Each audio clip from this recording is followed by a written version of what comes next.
Gravando. Muito bem, essa primeira tela eu mostrei no PowerPoint passado, então tem aí o meu e-mail, porque é certo que tem pessoas hoje aí que não estiveram na semana passada, né? Tem aí o meu contato do WhatsApp, tá? Meu número de telefone do WhatsApp, e tem aí também o meu contato do Skype. Então, por favor, entre em contato para qualquer coisa queiram saber, perguntas, dúvidas sobre alguma coisa, tá? Vamos lá. Muito bem, então aqui a gente começando aqui os logos, né, do planetário, da UFG, do IESA, aqui o meu nome, e aqui o curso de vocês, a nossa disciplina, Origem e Formação da Terra. Tá bom? Muito bem, então nós vamos começar aqui pelo tema de estruturas cósmicas. Qual que é a ideia? Nós agora vamos ter uma ideia de como é que o planeta Terra ele está numa organização muito maior. Como vocês aprenderam na escola, a teoria dos conjuntos na matemática, né? Então, a Terra pertence ao conjunto de planetas do Sistema Solar, que gira em torno de uma estrela. Essa estrela pertence a um conjunto que são todas as estrelas de uma unidade chamada galáxia. A nossa galáxia é a Via Láctea, e as galáxias elas formam as maiores concentrações de matéria e energia no universo. E as galáxias também se agrupam em conjuntos de outras galáxias. No caso, o nosso agrupamento chama-se Grupo Local de Galáxias. Ele tem perto de 40 galáxias. E depois, esse grupo local pequenininho, ele se junta a um outro grupo maior, que é o aglomerado da Virgem, que tem mais de 3.000 galáxias. Então são outros pequenos aglomerados todos juntos. E depois tem o superaglomerado da Virgem, outros superaglomerados com milhões de galáxias e depois com bilhões de galáxias, e vão formando toda a estrutura do universo que tem trilhões de galáxias. Então vamos ver com calma isso aqui. Então vamos iniciar pelas galáxias. Esta é a galáxia de Andrômeda. Essa galáxia, ela é uma galáxia muito parecida com a nossa galáxia, que é a galáxia da Via Láctea. Pelo menos assim, em massa, ela é talvez um pouquinho mais massiva do que a nossa galáxia Via Láctea. E o que acontece é que o que chama a atenção da gente é essa área aqui, ó, do disco, né? Ó, isso aqui. Esse é o disco da galáxia, onde tem a maior concentração de estrelas e gases. Então a gente vê essas áreas assim mais escurinhas, né? Aqui assim, ó, que são feitas por gases. Veja que é coisa escura, né? Então isso aqui tem poeira que não reflete a luz das estrelas, né? Então a gente vê aqui, ó, fazer aqui uma área bem maior aqui assim, ó, né? São áreas aqui, portanto, de nebulosas com muito material de poeira. Então isso significa que é material rochoso, é material mineral que está aí, né? Metais. Bom, outra coisa que chama a atenção da gente é esse núcleo aqui, ó, muito brilhante. Então aqui tem uma maior concentração de estrelas aqui, ó. Aqui é a maior densidade de estrelas aqui. E tem depois essas poucas estrelinhas aqui no entorno, né? Bom, agora o que chama atenção também são esses montes de pontinhos brilhantes aqui em volta dessas estrelas. Essas estrelas não fazem parte da galáxia de Andrômeda. Então, por exemplo, esse daqui, ó, essa azulzinha aqui que eu estou pondo aqui, né? Ó, isso daqui é uma estrela da nossa galáxia. Essa aqui também, ó.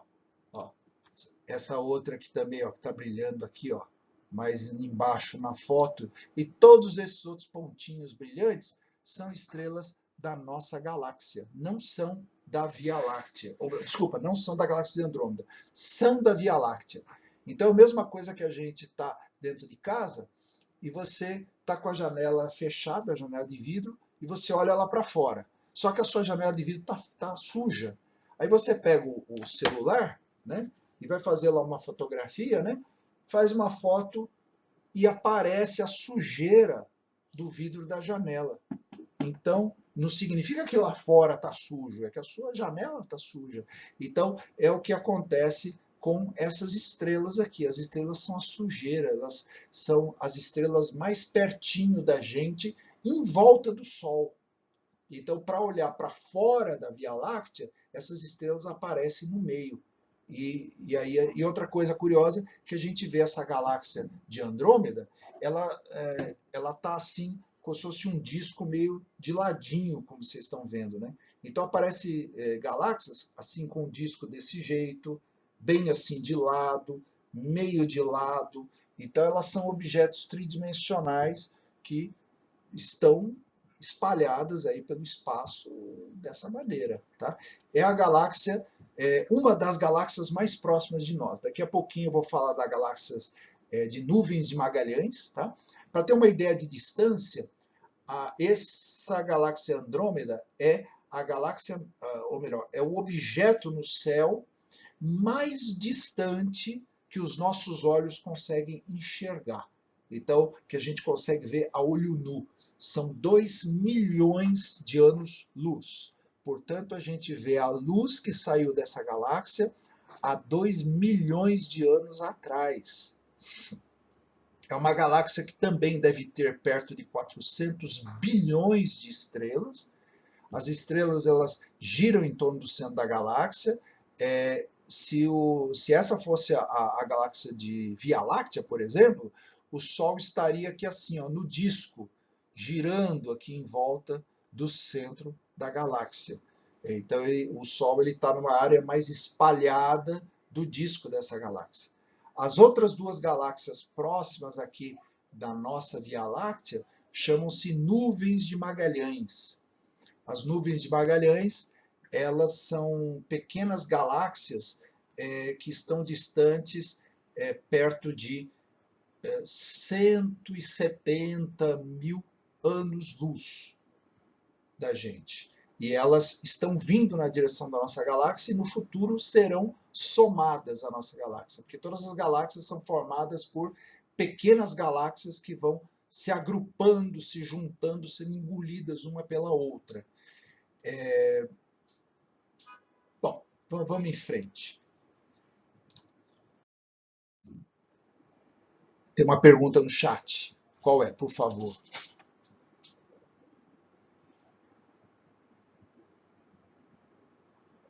Ah, sim, a pergunta é se tem lugar específico na Terra onde dá para ver essas galáxias. Então, antes a gente conseguia ver a galáxia de Andrômeda, as nuvens de Magalhães, de qualquer lugar escuro, né? Agora a gente tem que fugir das cidades para isso, né? Aqui de Goiânia, por exemplo, a gente tem que se deslocar 10 quilômetros para alguma direção, desde que não seja Trindade ou Senador Canedo ou Aparecida de Goiânia, né? Qualquer outra direção que não sejam essas, para a gente poder sair dessas aglomerações urbanas e poder ver o céu escuro. A gente consegue sim, tá, ver. Então, por exemplo, durante o início das noites do verão, em que as Três Marias estão altas no céu, a gente consegue, olhando para o norte, ver a galáxia de Andrômeda. Ela está baixinha no horizonte aqui para nós, em Goiânia, nem muito. Ela chega a ficar até uns 40 graus de altura no máximo, né? E depois fica bem baixinha no horizonte, quando vai se esconder. E também nessa mesma época em que Andrômeda aparece para o norte, no verão, no início das noites de verão, a gente consegue, olhando para o sul, ver essas duas manchas que são as galáxias nuvens de Magalhães, a grande e a pequena nuvem de Magalhães. Agora, nesse céu que a gente chamaria de inverno, que de inverno não tem nada, né? é só o nome mesmo, né, que é um calor danado aqui em Goiânia, a gente vê de madrugada. De madrugada é possível ver Andrômeda e as nuvens de Magalhães. É claro que tem os melhores locais no planeta Terra onde se coloca os sítios dos observatórios astronômicos. É o caso de várias posições nos Andes, no Chile, também no Havaí, tanto na ilha de Maui, que é uma ilha menorzinha, ou como na Big Island, que é a maior delas, lá no alto do Mauna Kea, tá? Que é o vulcão Mauna Kea, como também nas Ilhas Canárias, que pertencem à Espanha, lá no Oceano Atlântico. Tá? São os 3 melhores sítios do planeta para se observar o céu. Apesar que tem muitas localidades aqui pelo interior do Brasil, mesmo em Goiás, que o céu é bem escuro, que a gente consegue ver essas galáxias tranquilamente. Tá? Elas não são nenhum desafio para a gente ver, não. Elas são fáceis de ver. Tá? Bom, essa imagem agora... Ah, sim, diga. Outra pergunta.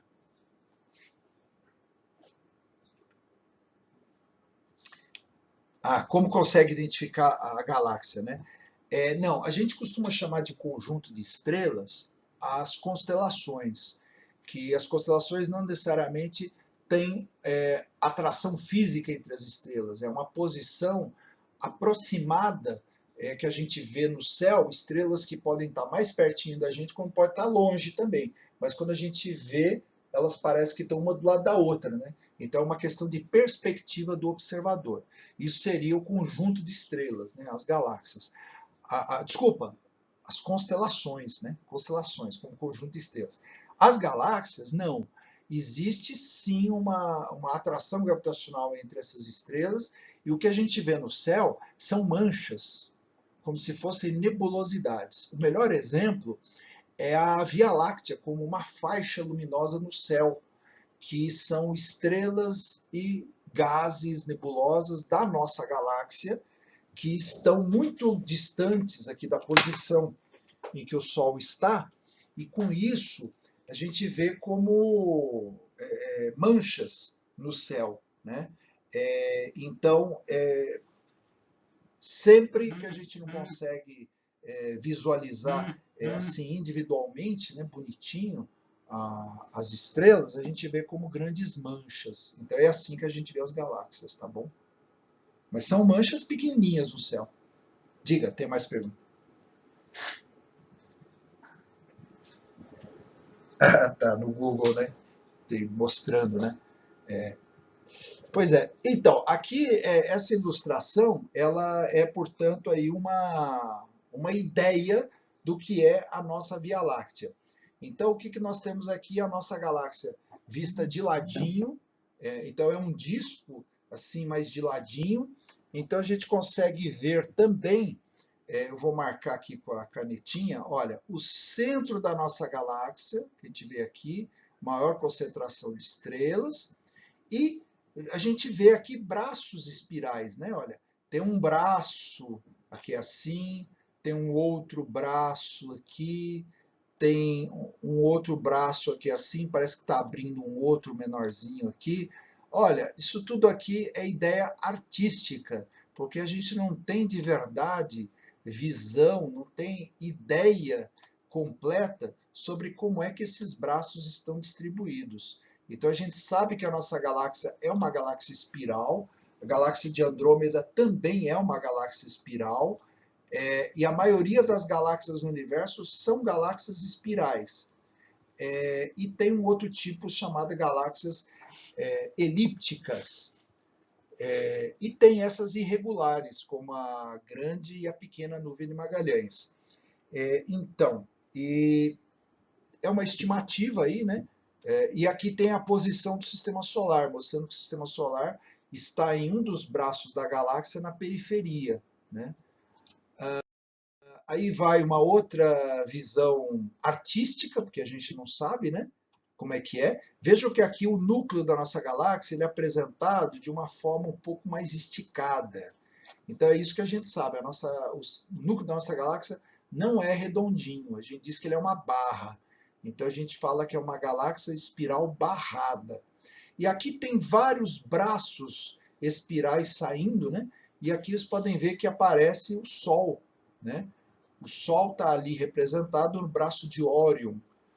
E de ladinho, aqui embaixo, aparece como é que a nossa galáxia seria vista. É como se fossem dois ovos fritos de gemadura colocados um junto do outro, né?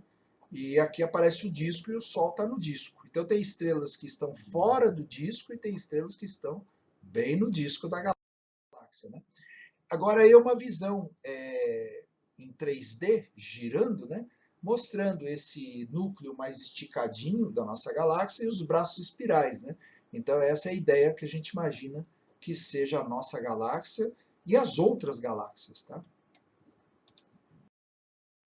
Bom, essa imagem, ela também é artística, ela é imaginária, mas baseado em dados científicos. E vou marcar aqui para vocês, olha, esta é a posição do Sol, ó, estou marcando aqui em vermelhinho, estou exagerando, tá? Mas é aqui assim, a posição do Sol, era só um pontinho inicial, né? Eu exagerei aqui no tamanho aqui, né? Deixa eu fazer um pontinho menorzinho aqui, ó. Pum, pus um pontinho vermelho, vou ter que fazer ele um pouquinho maior para... Bom, vocês já viram, é aqui mais ou menos o Sol, né? Está aqui no braço de Órion, o Sol. Tá? E além aqui do braço de Órion, tem o braço de Perseu aqui. E depois tem um braço chamado Cisne, e aqui o braço Sagitário. E entre os braços, olha, não tem essas manchas cor-de-rosa que aqui aparecem. Esse cor-de-rosa que aí aparece são grandes concentrações de hidrogênio, são nebulosas. Veja aqui, está escrito, ó, nebulosa de Órion, está bem pequenininho. Ela está aqui, ó, ela está muito perto do Sistema Solar. É a nebulosa mais pertinho do Sistema Solar. E ela dista 1.500 anos-luz do Sol. Isso porque é a mais pertinho. Então, avante, olha aqui, uma outra imagem mostrando aqui agora um disco todo gradeado, né? Mostrando o seguinte, isso daqui é o céu que a gente vê. Então, aqui no centro da imagem está lá Sol, está aqui em amarelo, a estrela Sol, lá no meio. E esse é o braço de Órion, com as nebulosas, as estrelas vizinhas. Então, o que acontece? A gente olhar para essa direção aqui, ó, veja que aqui tem uma setinha em direção ao centro da galáxia, uma setinha amarela. Então, quando a gente olha a partir da Terra para a direção da constelação de Escorpião e para a constelação de Sagitário, que é agora o nosso céu de setembro, o nosso céu de inverno, assim dito, né? Com um pedacinho da primavera, que é logo ao anoitecer, eles estão alto no céu, Escorpião e Sagitário. É a direção do centro da nossa galáxia. E quando a gente olha para a direção oposta, que é de madrugada, a gente olha para fora da nossa galáxia. Então é um céu que tem menos estrelas. E a Via Láctea é a soma de tudo isso. Parece que junta esse monte de braços no céu. Nessa outra visão, também artística, olha aqui em inglês, né? All the stars that we will ever see. Ou seja, todas as estrelas que nós poderemos ver, né? Elas estão aqui. Então está aqui a direção para o centro da galáxia, aqui está o centro da galáxia, que é na direção do Escorpião e do Sagitário, e na direção oposta é para fora. Tá? Tudo imagem artística. Então no céu a gente vê numa noite entre 2.000 e 3.000 estrelas.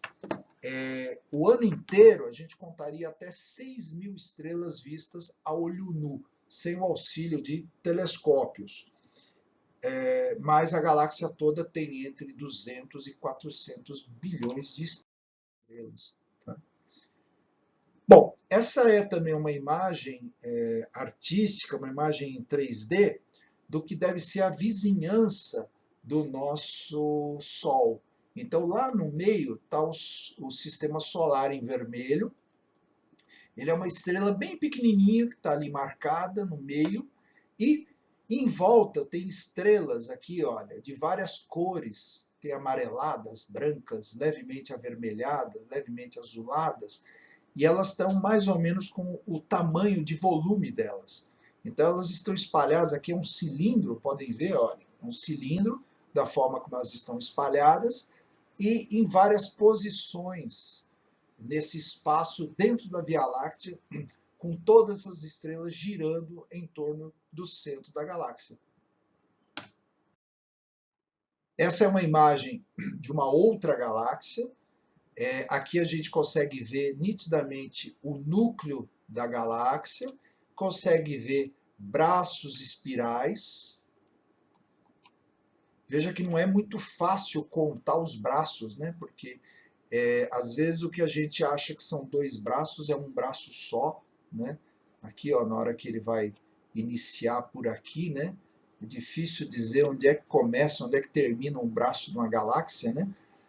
Mas a gente nota aqui, olha, eu vou pôr em azul, essa estrela, olha, uma estrela bem brilhante aqui, ó, vou pintar aqui, ó. Essa estrela ela é da nossa galáxia, assim como há outras estrelas aqui, ó, em volta aqui, ó, no cantinho inferior esquerdo e no cantinho inferior direito. A gente vê que tem estrelas aqui muito brilhantes que são da nossa galáxia. Então, vou apagar agora para aparecer melhor, olha. E o que a gente nota é que aparece aqui assim uma cruzinha em volta da estrela, né? Parece ter uma cruzinha em volta. Essas cruzinhas assim, isso tem a ver com o espelho do telescópio, tá? Eu vou falar melhor depois. Essa daqui é uma galáxia espiral barrada. Nota o núcleo dela bem esticado. Aqui sai um braço espiral, aqui sai outro, e às vezes umas pequenas ramificações, né? E notem assim, muita luz refletida por estrelas e tem também aqui as áreas de gases, de poeira, que aparecem como sendo as nebulosas. Aí uma outra galáxia, a gente vê aqui o núcleo dela. Notem a quantidade de áreas escuras que aparecem aqui assim, que são as áreas de poeira, né? Onde principalmente nascem estrelas aí, nessas áreas assim de poeira, tá bom? Essa é uma galáxia muito famosa, chamada galáxia do Sombreiro, porque aparece um chapéu. Veja que aqui tem esse disco, ela está bem de ladinho, né? E aparece aqui bem a poeira, olha aqui, ó. Ó, essa faixa que eu estou marcando aqui em vermelho, ó, bem, parece poeira aqui, né? E aqui assim o núcleo da galáxia muito brilhante aqui, ó. Tá? Mas a galáxia completa lá atrás, ó, ela está de ladinho, né? E aqui no canto inferior direito, a gente vê bem aqui uma estrela da nossa galáxia, ó. Ó, pintei ela de vermelho. Agora eu vou tirar aqui, ó. Veja que faz uma cruz. Certamente vocês estão vendo uma cruz.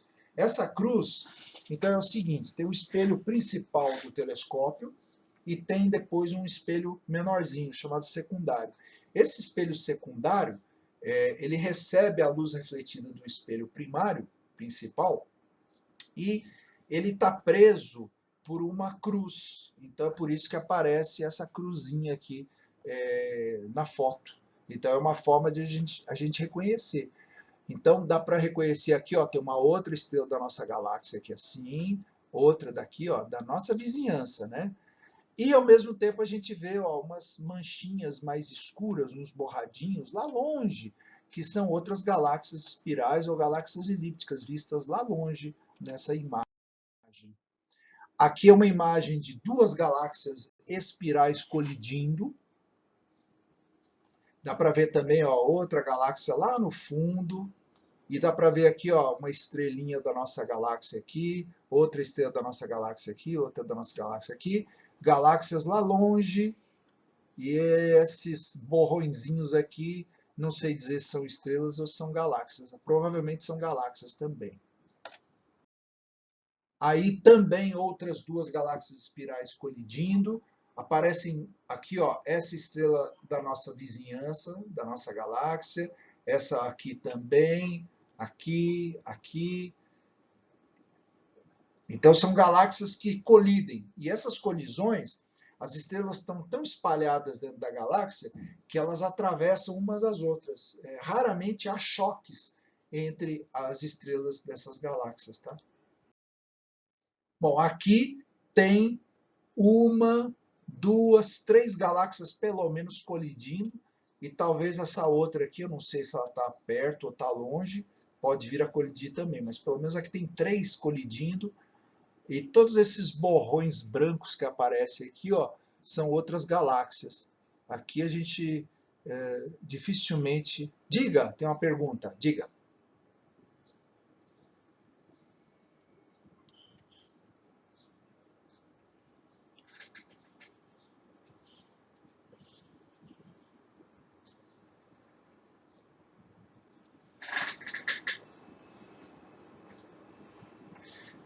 Eu entendi que seria assim, mesmo viajando, né, a velocidade da luz, que demoraria muito para chegar nessa nebulosa. Qual nebulosa? É a de Órion? Será que é isso? A pergunta?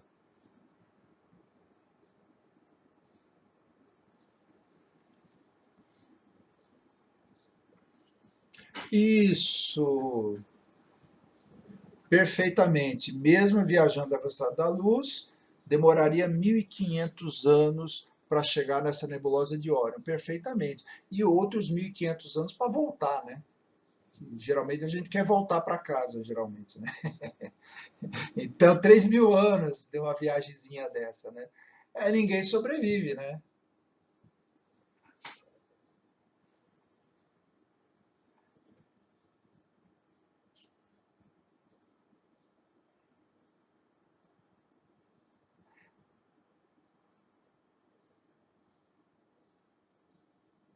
Isso, olhar para o céu é olhar para o passado. Tudo que a gente vê é de muito tempo atrás. Isso. Então, é a mesma ideia de, assim, você perguntou, né, se as galáxias colidiram ou não, né? Como é que seria? Porque você está vendo um evento no passado, né? Então, assim, o que nós vemos aí é o que estava acontecendo, vamos dizer, eu não sei qual é a distância, mas eu vou chutar aqui que seja 100 milhões de anos-luz que estejam essas galáxias aí. Então, pelo menos há 100 milhões de anos atrás, elas estavam colidindo. É certo que, depois de 100 milhões de anos, elas se juntaram e já estão formando uma galáxia muito maior. Só que não houve tempo da luz de todo esse processo chegar aqui na Terra. É esse o negócio. Então, é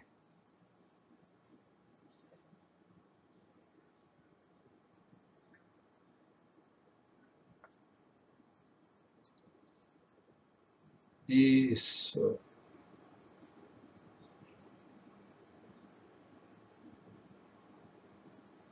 Exatamente. Fica difícil imaginar como é que é, porque nós estamos vendo coisas em tempos diferentes, né? Você citou um exemplo de vida em outros lugares e aí fica difícil, né? Então vamos colocar a seguinte situação, né? Uma galáxia que esteja numa distância de 4 bilhões de anos-luz de nós.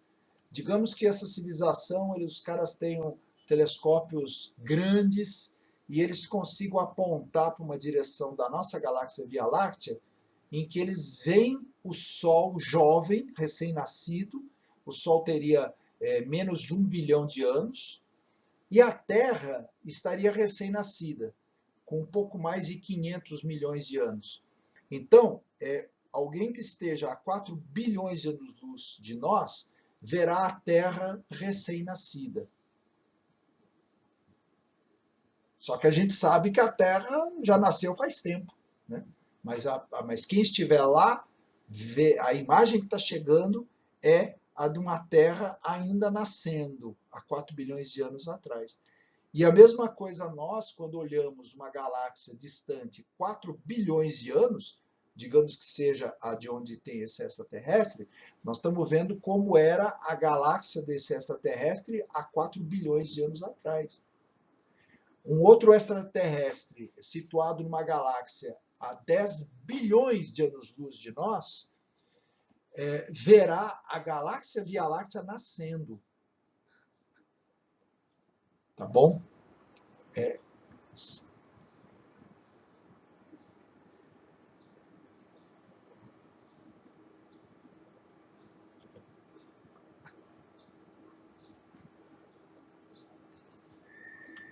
Isso. Viajar na velocidade da luz é viajar no tempo. Isso. Existe uma proibição de viajar na velocidade da luz, que a massa do corpo aumenta a ponto de esmagar quem está viajando na velocidade da luz. Precisa de uma energia quase infinita para poder acelerar e chegar na velocidade da luz. Então tem proibições. O jeito seria a gente poder viajar em outras dimensões, de forma que a gente pudesse driblar a velocidade da luz. Então, nesse universo que a gente vive, que é um universo de 3 dimensões, largura, comprimento, altura, e a gente percebe uma 4ª dimensão, que é o tempo, é impossível a gente atingir a velocidade da luz. E teria esse limitador, né? Então, um exemplo, os astronautas que estiverem em Marte. Se Marte estiver pertinho da Terra, a comunicação daqui para lá vai demorar 15 minutos. Então a gente manda, oi, que bom vocês chegaram em Marte. Viaja 15 minutos. 15 minutos depois eles respondem, ah, sim, foi tudo bem, nós chegamos legal aqui. Aí eles respondem. Ou seja, dali meia hora que você falou, que você vai ouvir a resposta. Essa é a situação melhor lá em Marte, em 15 minutos. O problema é quando Marte está muito longe, porque como a Terra e Marte giram em torno do Sol, um está de um lado, o outro está do outro. Né? Marte está do outro lado e a Terra está aqui, o Sol no meio. Demora 40 minutos para se comunicar. Então é aquela situação, um astronauta sofre um acidente, precisa de ajuda, de orientação de alguém aqui da Terra. Ué, como é que vai orientar desse jeito? Ah, o cara teve um infarto. Putz, você recebeu a notícia 40 minutos depois. Aí você fala, olha, faz massagem cardíaca. Ué, vai demorar outros 40 minutos. O cara já morreu faz tempo, né? Então, isso nós estamos falando aqui da vizinhança, né? Para uma viagem à Lua é melhor, porque a Lua está pertinho e ela praticamente não muda a distância dela com relação à Terra. Demora 1 segundo para a comunicação ir, mais 1 segundo para voltar. Para ser mais rigoroso, 1,2 segundos. Tá? Aí, tudo bem para a Lua. Né? Agora os outros... Tá? Bom, esse é um painel que foi montado para comparar o tamanho da galáxia Via Láctea com outras galáxias. Né? Cadê a Via Láctea? Bom, Via Láctea é essa daqui, ó. Via Láctea. Grandona a nossa galáxia, né? A gente não tem ideia de como que ela é, aí tá marcando aqui uma imagem artística dela, o centro, os braços espirais, mas para comparar aqui, ó, a galáxia do Sombreiro, tá aqui, aqui assim, ó, tá a grande nuvem de Magalhães, aqui para comparar, tá? Então outras galáxias menorzinhas. É grande a nossa galáxia, né? Pois é. De ponta a ponta, ela tem 100 mil anos-luz. Então, se a gente fosse viajar na velocidade da luz, ia demorar 100 mil anos para atravessar a nossa galáxia. Agora, tem outras galáxias um pouquinho maiores do que a nossa. Agora, cadê a nossa galáxia? Olha ela aí, ó. Ficou menorzinha agora, né? Ficou pequenininha a nossa galáxia, né? Perto dessas outras que estão aqui em volta, né? E agora, vamos piorar um pouquinho mais. Olha a nossa galáxia onde é que está. Virou quase que um pontinho, né? Perto dessa outra grandona aqui. Essa grandona aqui, essa parte do centro aqui, ó, mais ou menos aqui assim, o núcleo. E aqui assim, um pouquinho mais em volta da galáxia, tem mais de 5 vezes o diâmetro da nossa galáxia. 500 mil anos-luz. E aqui em volta tem um outro um outro arco aqui, que tem umas estrelas espalhadas aí, né? Então a nossa galáxia não é tão grande quanto a gente imagina, né? Bom, e aí, como eu disse, vem agora os aglomerados de galáxias, né? Então aqui no meio tem a nossa Via Láctea, que está escrito em vermelho, e aqui em volta tem uns outros pontinhos, ou umas manchinhas, marcando aqui as outras galáxias.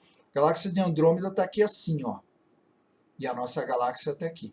Então, são as duas maiores galáxias desse grupo local, que tem cerca de 40 galáxias, e Via Láctea e Andrômeda estão distantes entre si 2 milhões de anos-luz.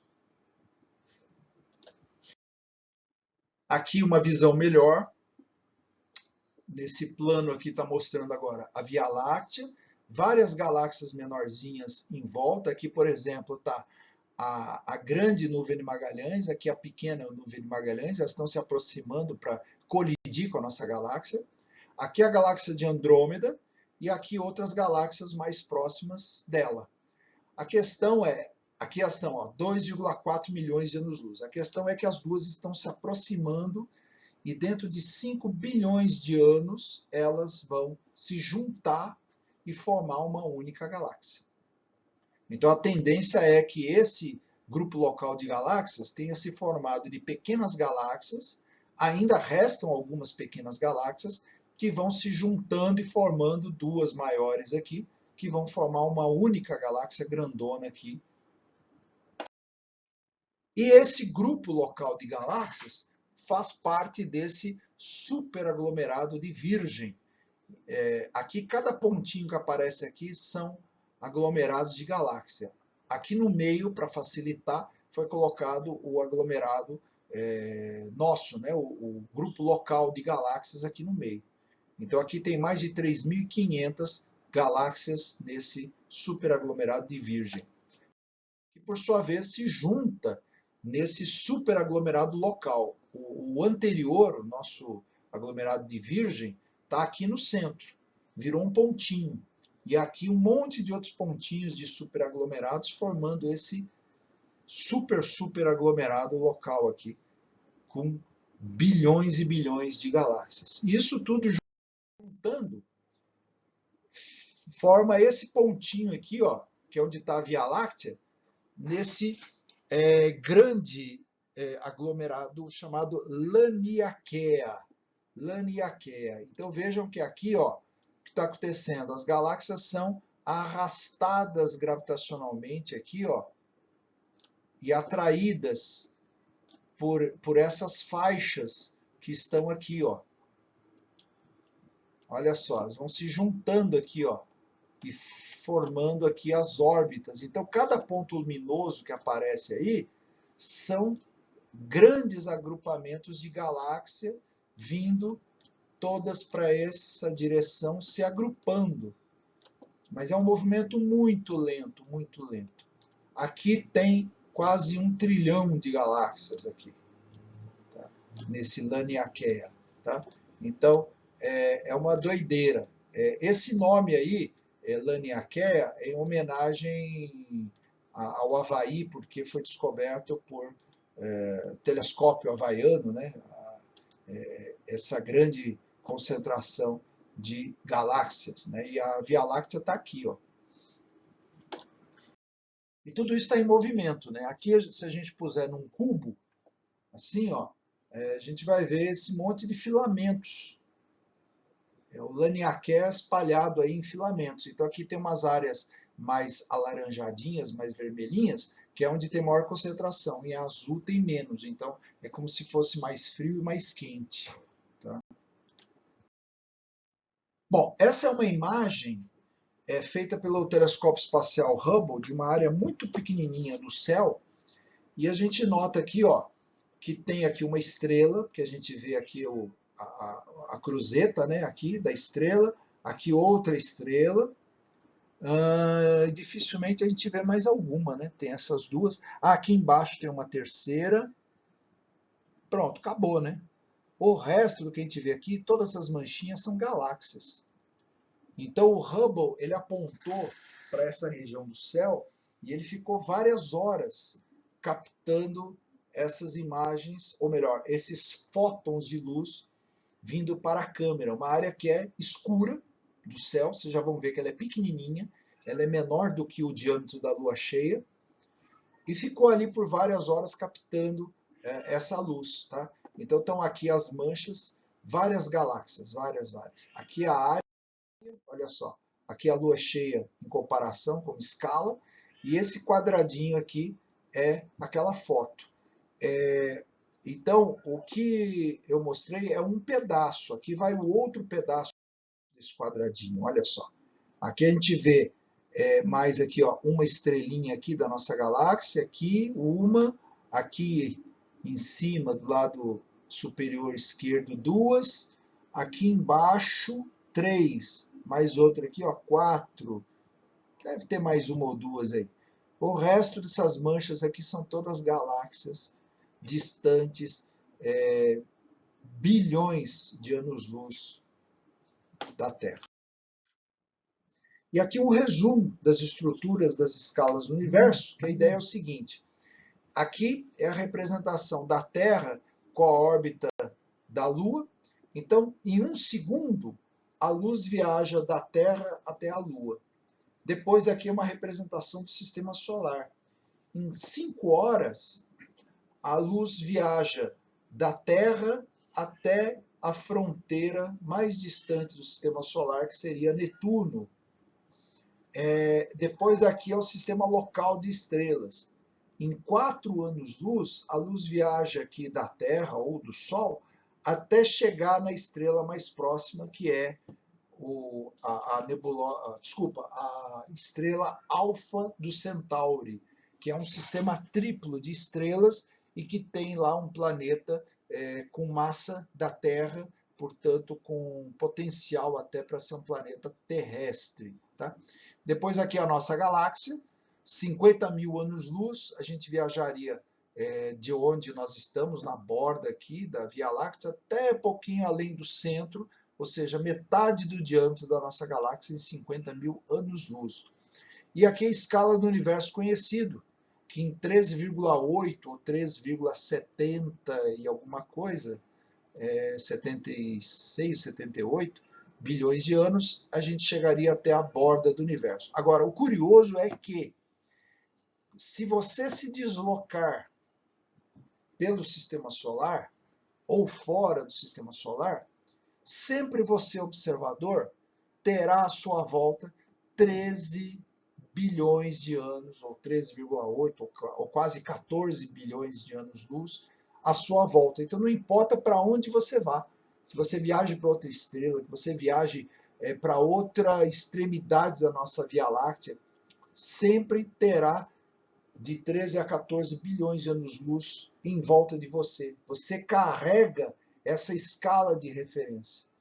Então, mesmo que você, portanto, se aproxime de outros astros, você se afasta de outros. Então, você passa a ver a luz de outros astros mais recente, mas passa a ver a luz mais velha dos que ficaram para trás. Então, sempre você vai ter a borda do universo como limite, não importa para onde você for. Então, por isso a gente diz que o universo não tem centro. O centro pode estar em qualquer lugar, porque conforme você se desloca, você carrega a sua visão de observador junto com você. Então não existe uma borda física real do universo. O que existe é a luz, as informações viajando e trazendo as informações até onde você está. Por isso o universo é capaz que seja muito maior do que a gente imagina. Mas a gente só consegue observar até 13,8 bilhões de anos. Tá? E aqui, evidências para os modelos cosmológicos. Então, a gente diz que ver longe significa ver antes. Então, a gente está vendo o passado do universo. O universo está em expansão, para piorar. Ele fica, a cada segundo, aumenta 300 mil quilômetros o raio do universo, né? Porque ele fica cada vez maior, viajando na velocidade da luz. E existe uma radiação de fundo associado a uma época que o universo foi quente. Então, se o universo nasceu de um Big Bang, ele nasceu muito quente. E as radiações mais quentes são radiação ultravioleta, radiação gama, radiação X. E depois que ele foi esfriando, fica uma radiação residual mais fria, que é uma radiação infravermelho, uma radiação de rádio e uma radiação de microondas. Então, isso era o que era colocado no modelo. Nos anos 60, foi descoberta essa radiação para todas as direções do céu. Então, é uma radiação de microondas, e foi estimado que essa radiação de microondas do céu todo, ela equivaleria a menos 270 graus Celsius, o que significa 3 Kelvin, tá? Na escala de temperatura Kelvin. Então, imaginava-se uma radiação homogênea para todo o universo. Então, uma radiação homogênea, tinha-se uma ideia de um universo que explodiu e espalhou de forma homogênea, simétrica, toda a matéria, toda a energia. Então, ficou aquela radiação homogênea. Era essa a ideia. Então, aí vem a ideia do modelo de expansão do universo. Então, tem aqui um balão em 3 tamanhos diferentes. Aqui ele está menor, aqui ele vai crescendo, aqui ele está grandão. E essas manchas brancas que estão aí seriam galáxias pintadas na superfície. Então, veja que no primeiro, as galáxias estão pertinhas umas das outras. Conforme entra mais ar no balão e ele expande, as galáxias se afastam. E agora elas estão bem afastadas. Então é isso que se observa. Quem detectou isso foi o Edwin Hubble, famoso, que acabou nomeando o telescópio espacial Hubble, né? 1925. Então o universo está em expansão. Agora, o que é que vai dentro aqui? Né? Seria o ar, né? Soprando para encher a bexiga. Mas a gente diz hoje que o que está inflando o universo é uma chamada energia escura. Essa energia escura que provocaria essa antigravidade e faria o universo se expandir. De onde vem a energia escura? Ninguém sabe. Ela estava aí certamente no Big Bang. Quando o universo surgiu, ele trouxe para nós o espaço, o tempo, energia, matéria, energia que se transforma em matéria, e temos 2 tipos de matéria, que é a matéria que a gente conhece e tem uma outra chamada matéria escura, que a gente não sabe o que é. A matéria escura, ela hoje, ela constitui cerca de 21% do universo. A matéria que a gente conhece é apenas 4%. A matéria que a gente conhece é formada por átomos. Então tem o elétron, tem o núcleo atômico formado de prótons e nêutrons. A matéria escura, a gente não sabe do que ela é feita. E ela representa hoje 90% da massa das galáxias, a matéria escura. Então a gente enxerga apenas 10% da massa das galáxias. Então significa que a energia escura ela está aqui entre nós, no nosso dia a dia. Mas a gente não consegue detectar porque ela não é feita de prótons, nêutrons e elétrons. É um outro tipo de matéria que ela só interage com a matéria conhecida pela gravidade. A gente não sabe o que é. E os outros 70%, sim, diga.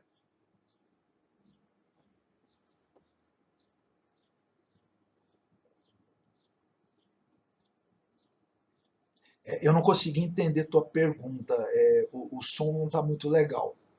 Repete, por favor. Tá melhor, diga.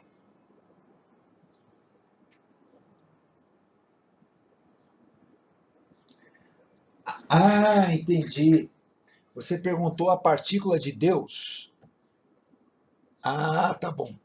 Se a partícula de Deus é uma evidência da matéria escura. Não, não é. A gente não conseguiu detectar do que é feita. Nós conseguimos detectar, sim, a existência da matéria escura por causa da força gravitacional que ela exerce.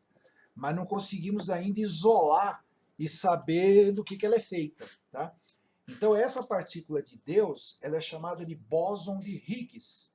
Higgs foi um cara que imaginou assim que existe um campo de energia em todo o universo e que seria uma energia que a gente chama de quântica e que ela variaria para mais, para menos, e que a existência da matéria viria dessas pequenas variações nesse campo de Higgs. E até a origem do universo pelo Big Bang possa ter sido uma variação nesse campo de Higgs. E com isso, portanto, surgiu o universo e pode surgir outros universos fora do nosso. Tá? Os chamados aí, o que a gente chama de multiverso, que seria um universo com vários universos, como se fossem bolhas, cada universo uma bolha. E esse campo de Higgs seria o que existe fora do nosso universo. Agora, chamar de bóson de Higgs é que seria a menor partícula possível que a gente consegue detectar. E ela foi detectada. E a partir do bóson de Higgs, a gente imagina que nós podemos encontrar algo sugerido por uma teoria dos anos 1960, mas pelos matemáticos, chamada teoria das cordas, ou teoria das supercordas. Né? Seria como esse fio aqui do cabo do fone de ouvido, né? Em que tudo estaria enrolado. O que seria tudo? Seria a matéria, seria a energia, mas principalmente as dimensões. Então a ideia é que quando o Big Bang surgiu, é como se fosse um fio que foi desfeito em vários outros fios. O que os matemáticos dizem é que poderia originar 26 fios, ou seja, 26 dimensões, e que nós, nesse universo, só por acaso, não se sabe por quê, foram abertos 11 fios. Então existem 11 dimensões. Como nós conhecemos 3 dimensões, a largura, o comprimento e a altura, o tempo seria a quarta dimensão. Ainda falta descobrir uma quinta, uma sexta, uma sétima, uma oitava, uma nona, uma 11ª. Então ainda faltam 7 dimensões para a gente conhecer. Tá? Então as supercordas elas estariam além do bóson de Higgs, que seria a partícula de Deus. Para a gente ir adiante, precisa construir equipamentos chamados aceleradores de partículas muito maiores do que atualmente se conhece, para a gente poder avançar mais na estrutura da matéria. Tá? Agora, essa ideia, então... Diga, tem uma pergunta aí. Sim.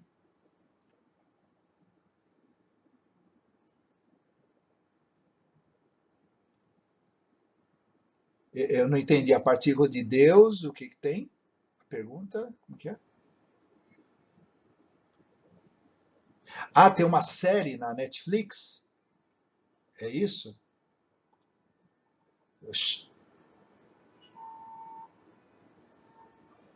Ah, tá legal. Tá, eu não conheço não, essa série da Netflix, não, tá.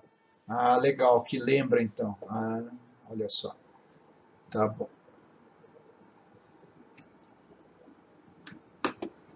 Olha só, viagem no tempo, multiverso a partir da partícula de Deus, essa série. Pô, que legal, legal.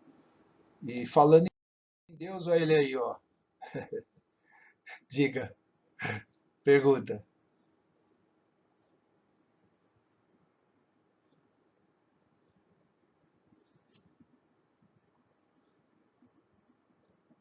A imagem que eu estava mostrando tem todo o quê?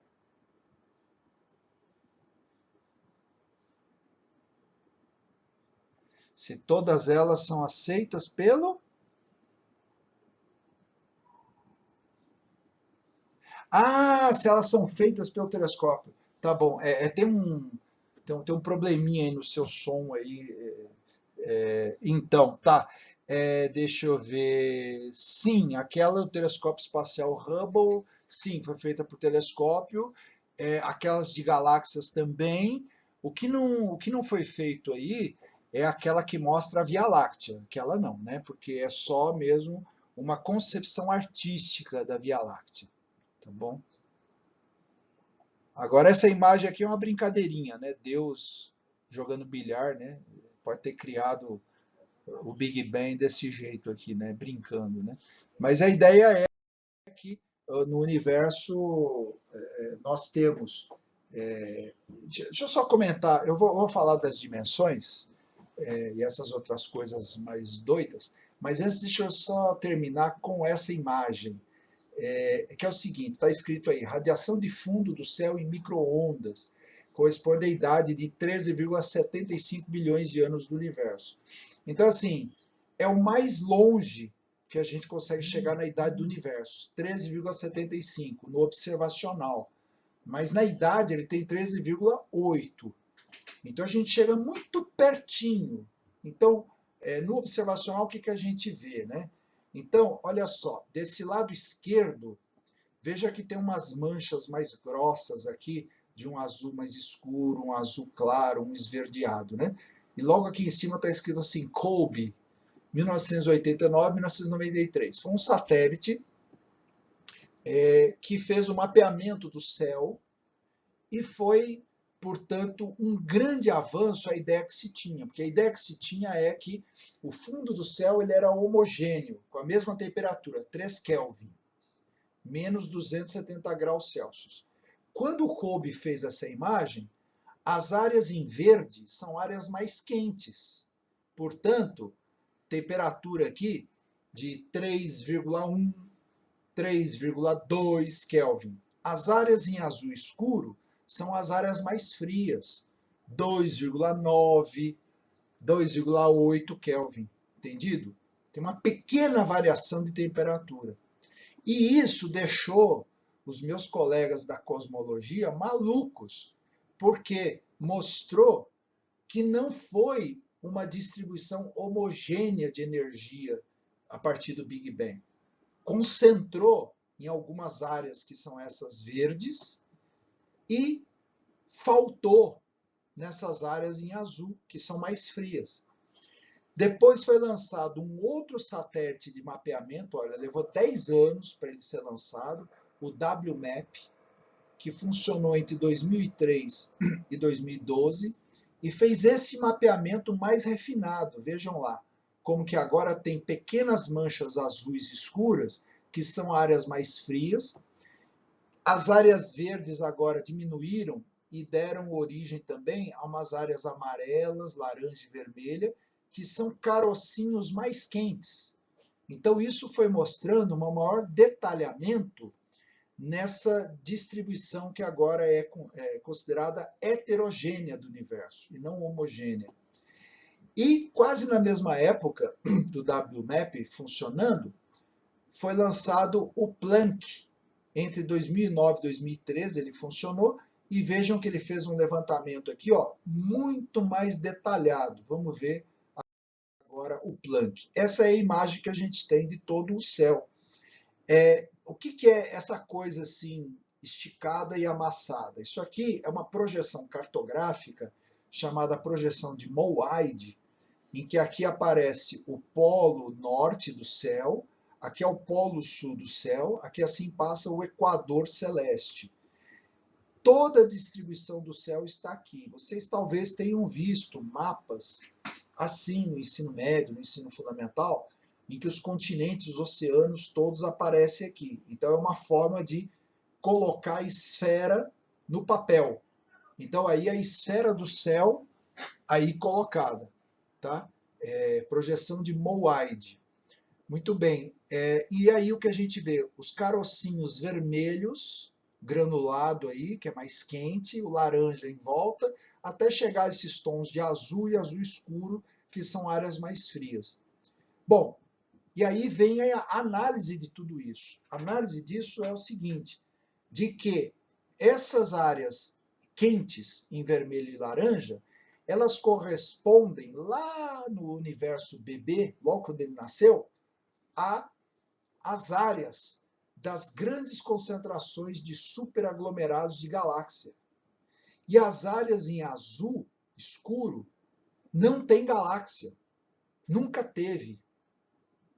Então, isso mostra duas coisas curiosas. Primeiro, que o universo surgiu numa distribuição heterogênea, de forma que ele se mantém até hoje. Com essa heterogeneidade, tem alguns locais de atração que formam estrelas, formam galáxias, buracos negros. A vida pode se formar. Se tivesse uma distribuição mais homogênea, o que poderia acontecer é que o universo continuasse expandindo, expandindo, expandindo, nunca formasse estrelas, jamais formasse galáxias, jamais formasse planetas, jamais formasse seres vivos. Numa distribuição homogênea, o universo ia se espalhar e nunca formar nada. Por outro lado, se houvesse grandes aglomerações de matéria, logo quando ele nasceu, ia tudo formar buracos negros e o universo ia acabar num grande buraco negro. Então existe uma distribuição ideal, heterogênea de matéria e energia no universo, para que as coisas sejam como são. E a segunda consequência disso é que os cosmólogos que estudam o universo, ao olhar isso, dizem o seguinte: olha, como o universo surgiu de uma forma heterogênea, antes do Big Bang, e essa é uma pergunta proibida, o que tinha antes do Big Bang, mas a gente já tem uma resposta, que antes do Big Bang havia um plano para o universo. Já havia estabelecido antes do Big Bang as áreas de maior concentração de matéria, as de menos, e aí surgiu o Big Bang. Agora, aí vem a explicação do jeito que vocês quiserem. Para quem é religioso, foi alguma entidade superior que preparou isso daí. Para quem não tem nenhuma crença religiosa, foi o acaso que preparou isso daí. Ou, se quiser, você diz que foi a natureza que preparou isso daí. Tá? O fato é que alguma coisa preparou isso aí. Diga, tem um comentário aí.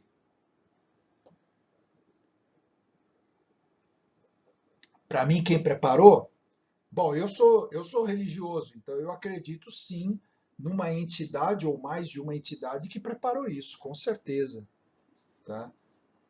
Eu não consigo enxergar só a matéria, tem que ter uma parte espiritual nas coisas. Então, foi sim algum ser mais inteligente que preparou isso daí. Tá? E agora a ideia é que esse não é o único universo. A ideia é que podem surgir vários Big Bangs nesse campo de Higgs, surgindo vários universos. Aí a ideia do multiverso. E cada universo pode desenrolar até 26 dimensões. E aí no nosso, ele é um universo de 11 dimensões. Então nós ainda temos 7 dimensões a conhecer. E nós mal conhecemos a quarta dimensão, né? E a ideia é que a gente vive num universo que é um universo cheio de universos paralelos, que estão em outras dimensões. Então vem a ideia de quando a gente dorme, a gente viaja para outras dimensões.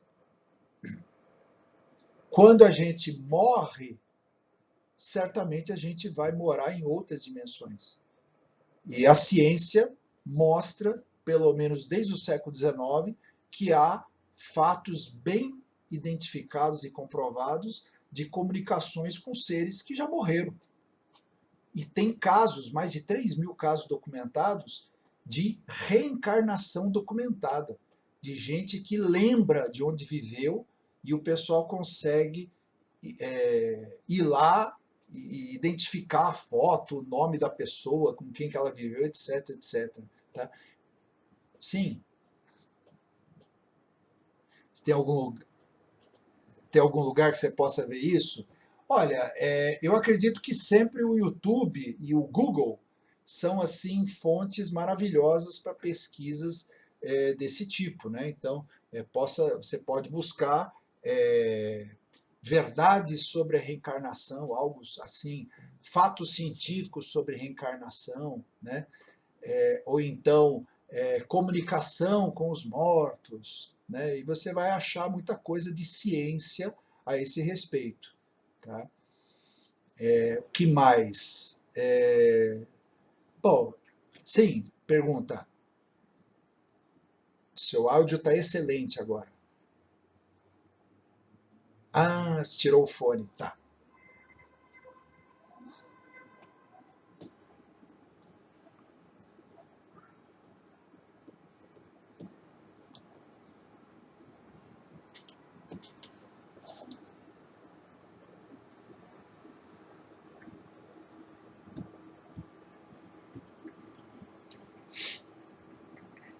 Bom, a sua amiga acredita que já visitou o universo paralelo e o jeito que ela conta chega a ser convincente, né? Pois é, a gente tem sonhos que podem ser sonhos de universos paralelos, né? Então, basta você começar a prestar atenção nos seus sonhos, querer recordar, né? Você vai ver que tem coisas muito absurdas, né? Ou coisas muito lógicas, não sei. Mas o fato é que seria um grande desperdício de espaço nessas dimensões que a gente conhece e nas outras que a gente não conhece, se elas não estivessem habitadas e fossem usadas para alguma coisa, né? Eu enxergo a única saída para se fazer viagens para locais muito distantes do universo ou rapidamente para lugares próximos também, muito além da velocidade da luz, seria a velocidade do pensamento, viajando por dimensões paralelas. É a única maneira. Porque seguindo as leis dessas 4 dimensões que a gente conhece, nós não vamos chegar em lugar nenhum. Nós vamos ter mesmo que chegar numa coisa de ficção científica e poder viajar por dobras espaciais, por túneis de buraco negro e coisas do tipo, para a gente poder viajar para outras dimensões, né? Vai ser o único jeito. Tá bom? Bom, eu vou encerrar a apresentação do PowerPoint aqui e, e aí vamos ficar agora só batendo papo, tá bom? Vou encerrar essa gravação aqui.